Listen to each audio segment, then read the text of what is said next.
This is Angeles City, the Philippines. This video shows you what can happen when governments do not care about where people walk.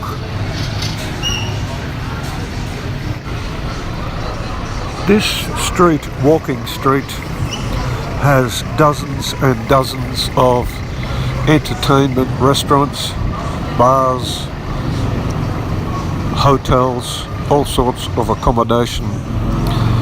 In the last 6 months of 2018-19, there have been several people taken to hospital falling over these potholes.